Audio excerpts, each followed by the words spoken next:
واهلا ومرحبا بكم معنا في لقاء جديد. لقاء اللي كيجي مباشره بعد نهايه مقابله الوداد وضيفه يوسفيات برشيد. المقابله اللي الكل كيعلم وكيعرف يعني الاجواء فاش كدور نفسيه، لا ديال اللاعبين وديال الجماهير بعد ما يعني الكل عرف ما جرى لرئيس الوداد سعيد الناصري. المقابله يعني الكل كان عارف بان ما غتكونش سهله. يعني نبداوها اولا بالاجراء اللا قانوني ديال العصبه والجامعه اللي مره اخرى كتبين بان القانون يطبق حسب اللون كما كيقول جماهير الوداد، وهذا هو الميساج اللي وصلوا للوينرز اللي قال لهم حتى ما يمكنش البنزر تيكون في بون ديالتوش مع فريق ومع الوداد ما يكونش. دونك هنا كيبان بان دائما يرجعون المقابلات الجديده عندما تم اضافه يعني ماتش باش ولات فريق فاز بالبطوله ب 31 دوره، وهذه كانت سابقه في تاريخ الكره المغربيه كما قلت. هذا اول شيء. دونك مديحي هو اللي كان في بون ديال توش. مديحي حاول انه يجيري كما كيقولوا المقابله. شنا تغييرات كثيره، شنا عطيه الله دخل الميليو، شنا شتي يلعب ارير غوش. مره اخرى دائما الهجوم ما كاينش لان عطيه الله هو اللي سجل. شرقي البحري جوج كرات لا حياه لمن تنادي كما كنقولوا. يعني راه لافا سونطرا ما كاينش باش نكونوا واضحين وما عمره غادي يكون، ولكن للاسف ان الوداد مازال كيركز على انه يدخل افا سونطر اللي كيضيع فيه. نفس الشيء يمكن نقولوا على ونجم بدون اضافه، ونجم من اللي رجع للوداد باش نكونوا واضحين وهو اوت.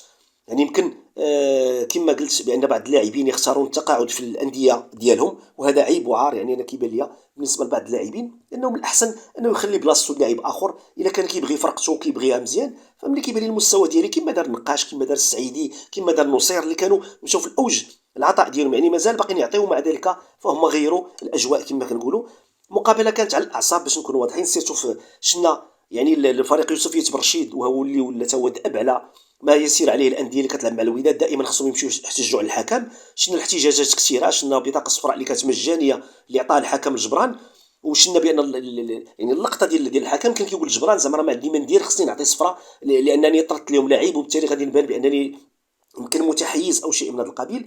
فعلى العموم المستوى يمكن شتي كان في لاريرغوش مزيان، بان لي زعما كان يمكن بدا كيتاقلم، وكنتمنى ان شاء الله لانه اريرغوش هو موديرن لاعب اللي تقريبا كيشبه الغارسيا ديال ريال مدريد، نفس تقريبا الستيل، نفس الطول، نفس يعني نفس القامه.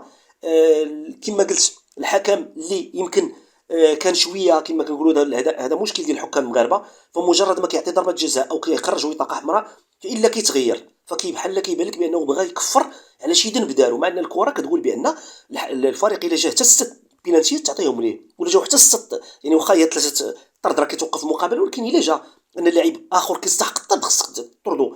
حنا كيديروا داك المبدا ديال لا حشومه، وغادي نبان وغادي يهضروا عليا وغنخلق بوليميك من المقابله. خلي المقابله تسالي، وخلي المدرب ديال الخصم يجيو باش يقول لك باننا تعرضنا لمجزره تحكيميه ولا.